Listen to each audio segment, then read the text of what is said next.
Bienvenidos a un episodio más de Zona de Poder. Estamos en el episodio 12 con un tema muy interesante que es la soberanía energética.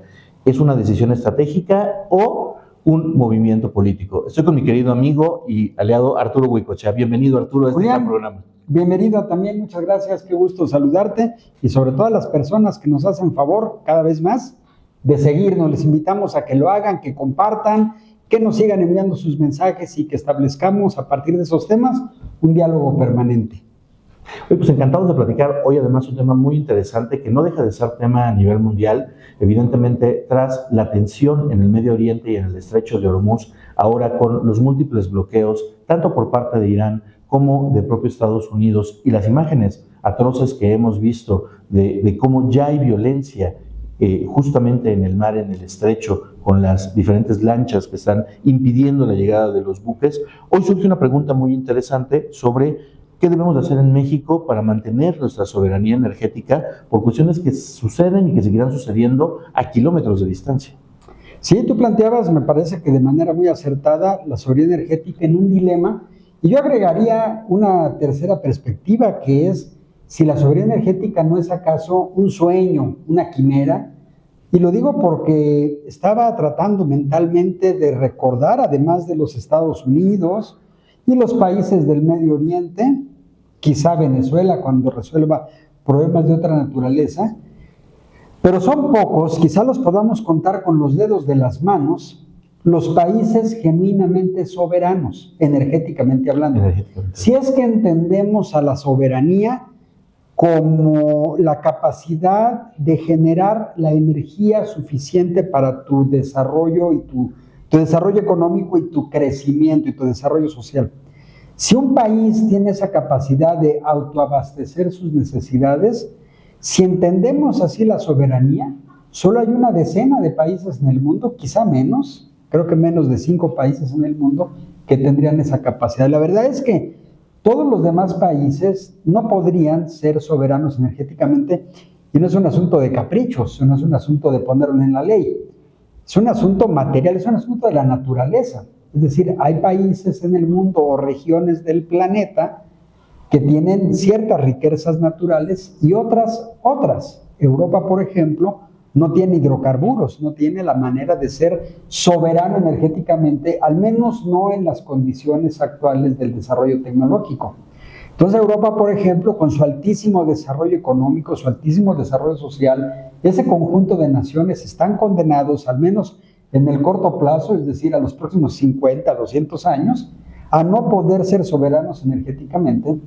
Y por eso me parece que han tomado decisiones tecnológicamente inteligentes, como lograr un abastecimiento comprando el gas que proviene de Estados Unidos, que proviene de Rusia, que proviene del Medio Oriente, el gas, el petróleo, las gasolinas y un montón de hidrocarburos más, los han comprado y han logrado en lo que toca al gas, por ejemplo, tener reservas hasta por 3 meses. Podríamos decir que su soberanía, si la queremos ver así, les dura 3 meses. Y así alrededor del mundo cada país ha tratado de encontrar. México es un caso raro, porque México es un país rico, muy rico en hidrocarburos, por razones que ya comentaremos, no los ha explotado inteligentemente, y somos un país que tenemos reservas de apenas 90 horas.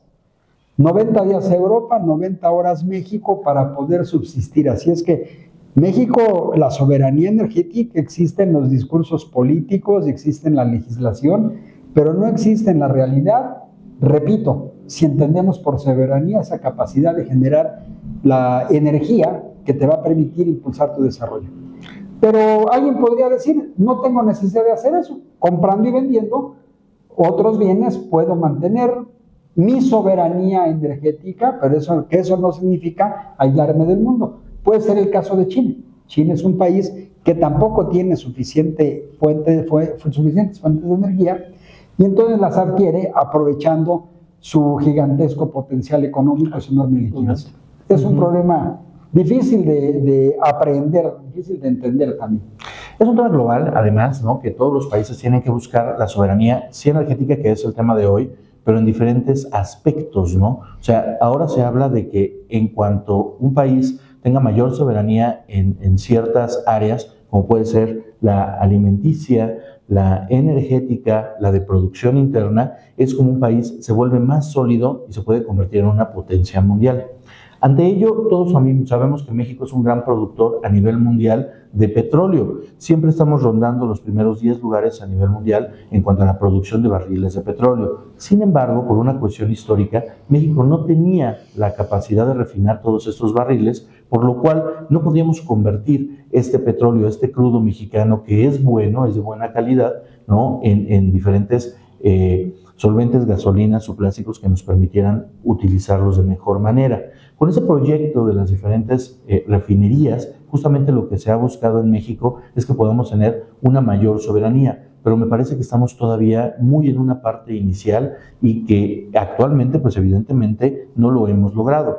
Solamente en temas de gas natural, México importa el 70% del gas natural que requiere para la manutención de todo el país, ¿no? Y si tenemos en cuenta que ligado a ello está el tema de las gasolinas y el diésel, que justo hoy se están negociando los precios del diésel y de las gasolinas, pues nos llevan a un impacto económico en el cual poder calentar un plato de comida, pero también llevarlo a tu mesa, depende justamente de cuánta soberanía energética tenemos en México, porque recuerden, la inflación y los costos no inician comprando en el supermercado o en el mercado, inician cuando se llena el tanque del camión que va a transportar los implementos, los alimentos o todo lo que necesitamos.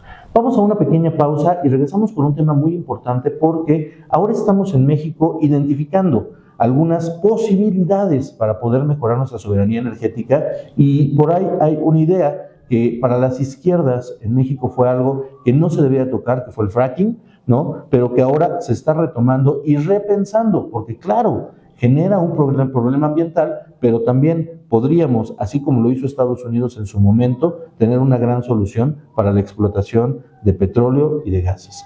¿Te parece? Vamos a una pausa y regresamos con el tema. Me parece muy importante, claro que sí. Vamos a una pausa y regresamos.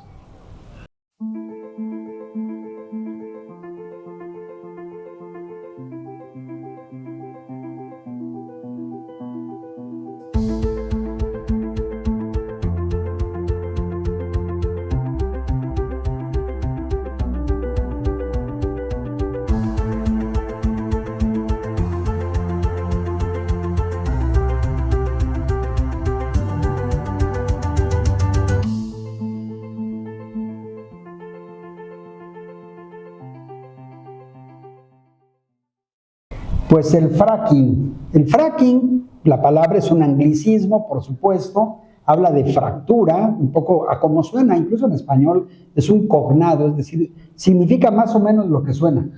Entonces, a lo que suena es a que algo se fractura y se rompe, y eso es justamente lo que significa esta tecnología, creada, inventada y desarrollada centralmente en los Estados Unidos hace algunas décadas para que en vez de como tradicionalmente se hacía y como todos nos los hemos imaginado, que se extraía el petróleo introduciendo una especie de popote gigantesco para encontrar yacimientos líquidos de hidrocarburo que salía, como lo hemos visto incluso en las caricaturas, que salía a presión, una presión impresionante para poder ser captado. Cuando este petróleo empezó a escasear, encontraron que en otros estratos, es decir, en otros niveles de la capa terrestre, había piedras, le llaman lutitas, que también tiene que ver con su raíz etimológica, litos en latín, había lutitas, es decir, había piedras llenas de petróleo, llenas de aceite, y estas tenían además asociados otros componentes, y entre otros gas natural. Entonces, se empezó a diseñar una manera de extraer este aceite de lutitas, aceite shale, le llaman en inglés, que viene embarrado, por llamarlo así, en unas piedras, revuelto.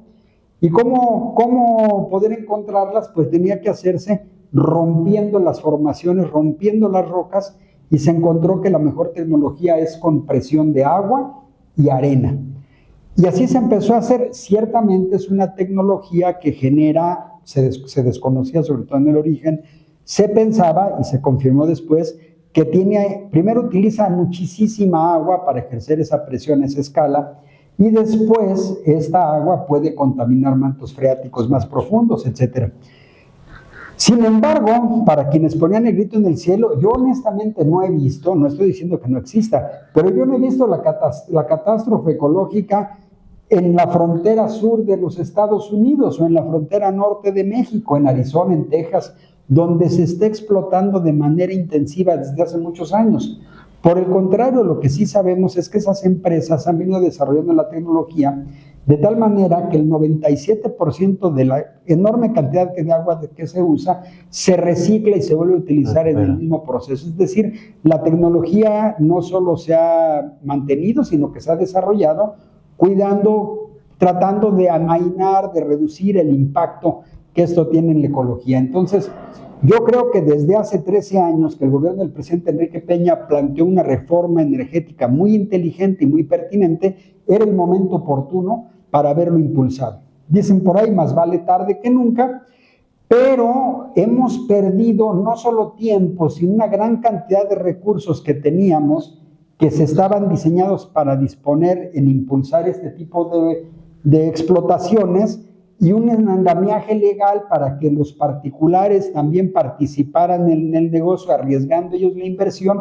Hoy eso también lo hemos perdido, entonces ya no solo es una cuestión de voluntad, sino es una cuestión de que ahora va a ser más complicado echarla a andar, que hace 12, 13 años que se aprobó la reforma energética y que el gobierno de Andrés Manuel López Obrador y de Claudia Sheinbaum en el origen no han querido instrumentar esto. Ya es un avance que la propia presidenta hable de la posibilidad de analizar este tema. No hay mucho que analizar, hay información y abundante información para poderles decir que hay que ir para adelante.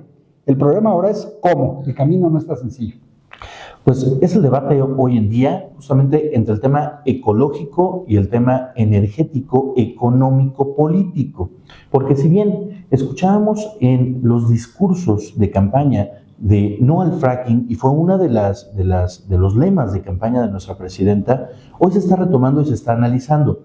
Ojo, no quiere decir que México vaya a empezar con esta técnica de extracción de aceites y gas natural, sino que se está analizando en qué zonas y con qué capacidad podríamos implementarlo.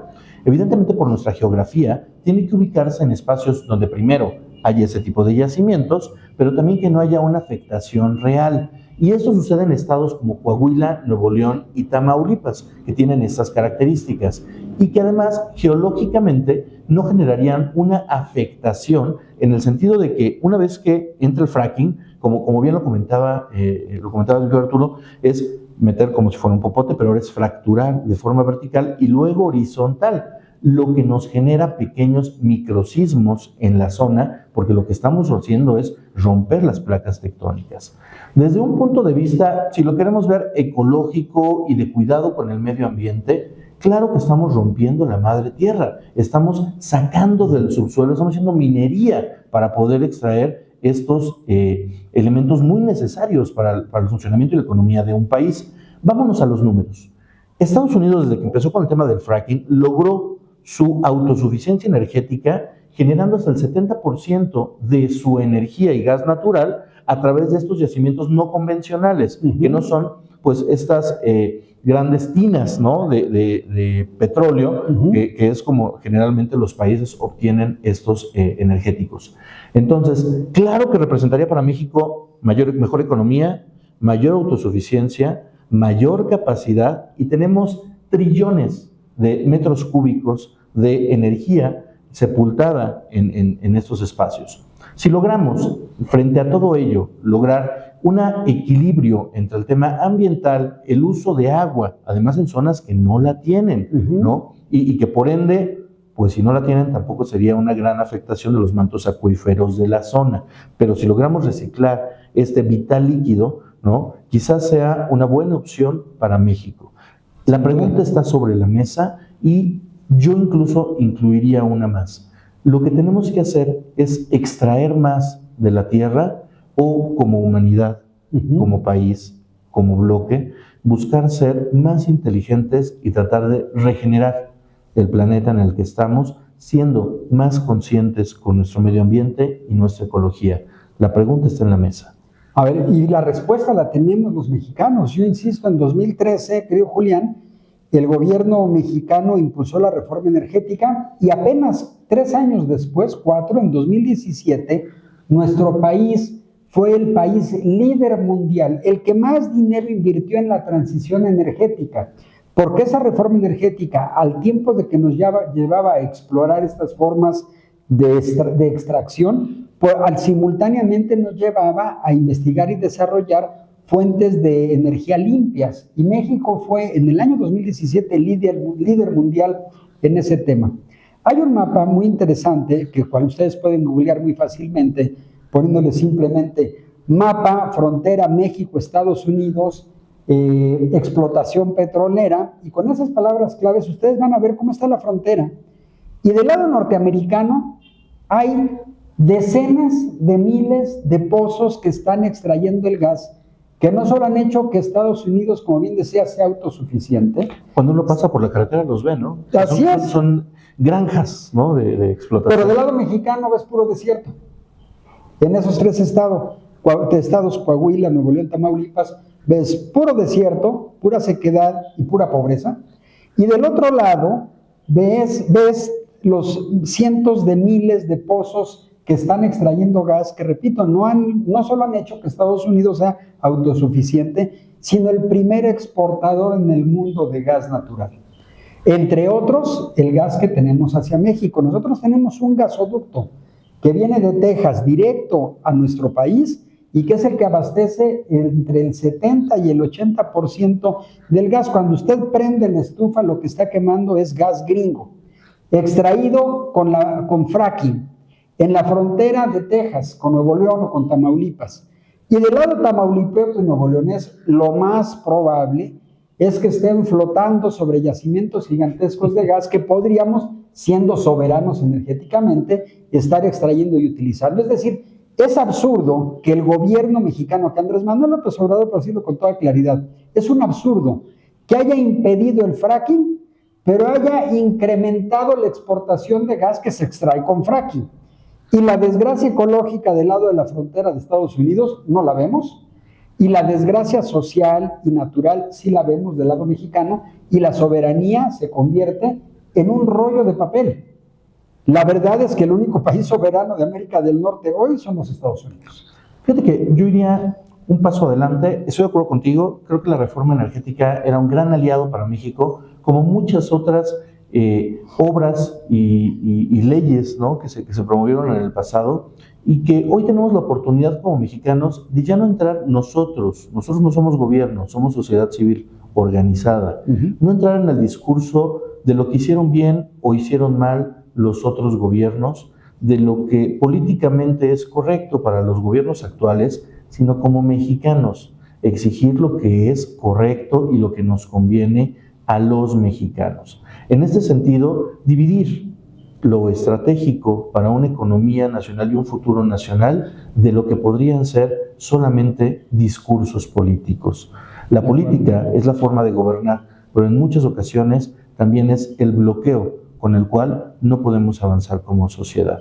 Que México necesita una reforma energética es claro, es clave. Que México necesita ir al siguiente paso, estamos en ello.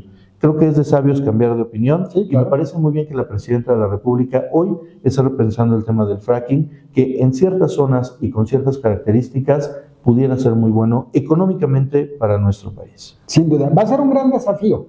Va a ser un gran desafío porque existían fondos para poder realizar eso y te decía, una estructura jurídica que lo que plantea es la participación de los particulares en la fase de investigación, es decir, que los particulares investiguen y en caso de que encuentren gas o petróleo, el 70% de la riqueza lo entreguen a las finanzas nacionales y ellos hagan negocio con el 30%. Esa estructura jurídica que costó mucho trabajo hacerlo, está parcialmente vigente, es importante recuperarla e impulsarla ya, porque cada día que pasa estamos perdiendo muchísimo tiempo. Hablabas al principio de las refinerías desafortunadamente son el proceso de generación de energía, de creación de energías, la parte de las refinerías son el peor negocio en México y el mundo. Entonces, la parte más donde Pemex, hoy mismo Pemex con los problemas financieros hay una parte del modelo de negocio donde Pemex gana dinero, que es en la explotación, ahí Pemex gana. Donde Pemex pierde es en seguir intentando crear gasolinas. Entonces, como con cualquier estrategia de negocio, Pemex tiene que replantearse y poner la riqueza nacional ahí donde hay más posibilidades de tener un retorno de inversión en un tiempo razonablemente corto y dejar esta obcecación por tratar de practicar, de irrumpir, de estar en un negocio que es muy mal negocio para la empresa mexicana y para las finanzas nacionales. En fin, hay una gran oportunidad, como creo que hay que plantearla con el optimismo razonable que tú bien sugieres. Hay una gran oportunidad que nos da esta crisis que estamos viviendo y esta incertidumbre, y sí depende del gobierno ahora dar el paso hacia donde dicta pues la razón y las evidencias. Muy bien, pues nos queda a nosotros como sociedad seguir impulsando esos temas, estar informados para que no sean otros los que tomen la decisión por nosotros, y si así sucede, que tengamos un punto crítico para poder opinar. Y eso es lo que se trata Zona de Poder. Les dejamos con esa información y nos va a dar mucho gusto que nos acompañen la próxima semana en otra emisión de Zona de Poder, con otro tema sí polémico, pero necesario para la agenda pública del Estado de México, del Valle de Toluca y evidentemente nacional. Arturo, muchas gracias. Creo que es un tema que podríamos seguir platicando toda la tarde, pero que lo que necesitamos es acción. Es un asunto estratégico, va a dar mucho de qué hablar en las siguientes semanas. Muy bien, y lo platicaremos. Y lo platicaremos en Zona de Poder. Muy bien, muchas gracias. Los invitamos a seguir viendo todos los programas de Sinergia TV. Cada vez tenemos mejor y mayor contenido, así que no se pierdan ninguno de los programas que vienen a continuación. Y además, nuestro espacio de columna de opinión, el cual está integrado por grandes escritores, por grandes plumas, que además tienen mucho que decir y mucho que opinar sobre lo que está sucediendo en el país y en el mundo. Muchas gracias, nos vemos la próxima semana.